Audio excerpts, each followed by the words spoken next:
दिल्ली के लिए बीजेपी का संकल्प पत्र जारी। बीजेपी अध्यक्ष जेपी नड्डा बोले कि गरीबों का कल्याण हमारी प्राथमिकता।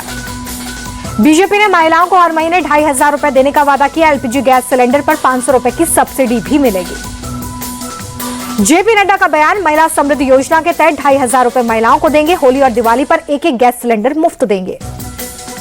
जेपी नड्डा बोले कि आपदा पार्टी ने 51 लाख लोगों को आयुष्मान भारत योजना से वंचित रखा, हम पहली कैबिनेट में से पास करेंगे। जेपी नड्डा ने दिल्ली सरकार के मोहल्ला क्लिनिक को भ्रष्टाचार का अड्डा बताया। बोले फर्जी लैब टेस्ट कर 300 करोड़ का घोटाला हुआ। पूर्वांचलियों के मुद्दे पर जेपी नड्डा ने आपको घेरा। बोले कोविड के समय पूर्वांचलियों को आनंद विहार भेज दिया गया था, आज घड़ियाली आंसू बहा रहे केजरीवाल। दिल्ली बीजेपी अध्यक्ष वीरेंद्र सचदेवा बोले कि श्रमिक और झुग्गी झोपड़ी वर्ग के लिए अटल कैंटीन की शुरुआत करेगी बीजेपी। सरकार आने पर 5 रुपए में भरपेट भोजन देंगे। बीजेपी के संकल्प पत्र को केजरीवाल ने झूठ का पुलिंदा बताया। बोले आपके मैनिफेस्टो पर चुनाव लड़ रही है बीजेपी। केजरीवाल बोले मेरे काम की नकल कर रही है बीजेपी। नड्डा जी ने भी कहा केजरीवाल की योजनाएं जारी रहेंगी। बीजेपी के घोषणा पत्र पर केजरीवाल का तंज। बोले अब तो बीजेपी ने भी फ्री की रेवड़ी देने का ऐलान किया, क्या इसके लिए इजाजत ली? केजरीवाल के रेवड़ी वाले बयान पर वीरेंद्र सचदेवा का पलटवार। बोले जमानत पर छूटे लोगों को रेवड़ी और विकास का फर्क नहीं समझ आएगा। बीजेपी के आपदा कहने पर मनीष सिसोदिया का पलटवार। बोले हम आपदा हैं लेकिन भाजपा के लिए बीजेपी के पास न चेहरा न मुद्दा। बीजेपी के घोषणा पत्र को मनोज तिवारी ने मोदी की गारंटी बताया। बोले मोदी की गारंटी का मतलब गारंटी के पूरा होने की गारंटी। बीजेपी के संकल्प पत्र पर पंजाब के मुख्यमंत्री भगवंत मान का अटैक। बोले हम पर रेवड़ी बांटने का आरोप लगाते थे, क्या वो अब पापड़ बांट रहे हैं? दिल्ली चुनाव से पहले केजरीवाल का नया दाव, छात्रों के लिए फ्री बस यात्रा का ऐलान। कांग्रेस नेता विनेश फोगाट का आप और बीजेपी पर हमला, कहा ये दोनों सिर्फ एक दूसरे से झगड़ते हैं। आप प्रवक्ता प्रियंका कक्कड़ बोली प्रधानमंत्री मोदी खुद रेवड़ी कल्चर के खिलाफ, फिर बीजेपी के वादों पर कैसे भरोसा करे दिल्ली की जनता। केजरीवाल ने प्रधानमंत्री नरेंद्र मोदी को लिखी चिट्ठी। दिल्ली में मेट्रो में छात्रों को 50% छूट देने की मांग की। 20 जनवरी को दिल्ली में पदयात्रा करेंगे राहुल गांधी। कांग्रेस उम्मीदवार संदीप दीक्षित के लिए करेंगे प्रचार।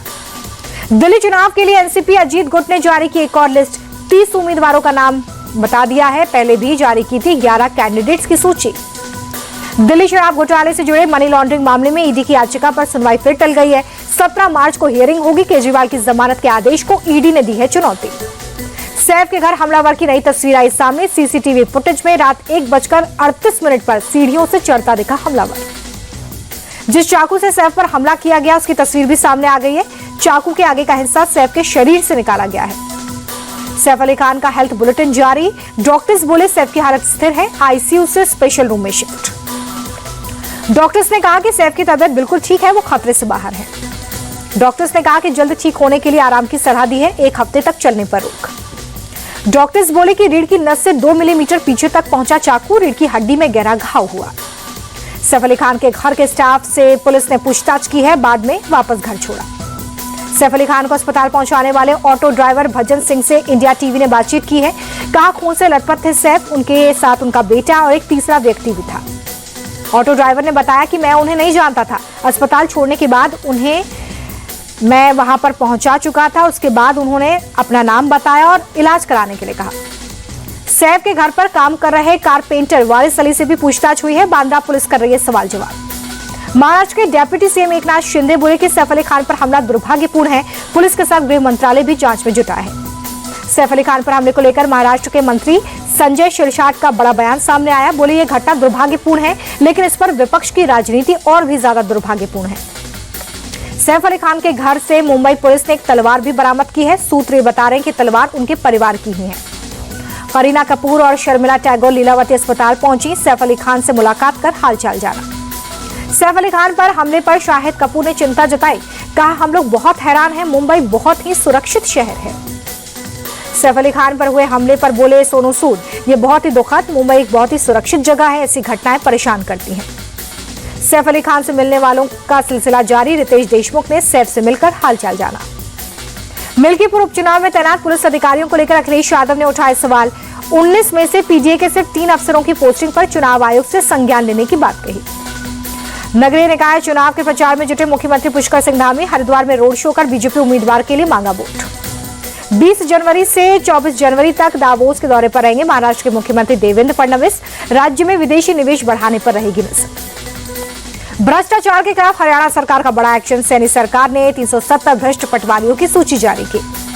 दिल्ली में ऑटो एक्सपो 2025 शुरू। पीएम मोदी ने किया उद्घाटन। 22 जनवरी तक चलेगा एक्सपो। ऑटो एक्सपो में पीएम मोदी बोले कि भारत की ऑटोमोटिव इंडस्ट्री जबरदस्त है और भविष्य के लिए तैयार भी। भारत के विदेश मंत्रालय का रूस से आग्रह। रूसी सेना में भर्ती भारतीयों को वापस लाने का आग्रह किया। कनाडा के साथ रिश्तों पर भारत के विदेश मंत्रालय का बयान। कनाडा की राजनीतिक गतिविधियों पर हमारी नजर।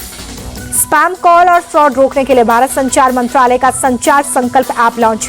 किसी भी नंबर से स्पैम कॉल आने पर नंबर को रिपोर्ट कर सकते हैं उपभोक्ता। कर्नाटक के मंगलूर में सहकारी बैंक में दिनदहाड़े डकैती हुई। बंदूक की नोक पर 10 से 12 करोड़ का सामान लूटकर फरार। लुटेरों की तलाश में पुलिस। भोपाल के इंद्रपुरी में नवोदय हॉस्पिटल पर ईडी की रेड। अस्पताल संचालक डॉक्टर श्याम अग्रवाल के ग्वालियर ठिकाने पर भी छापा। सौरभ शर्मा मामले में ईडी की कार्रवाई।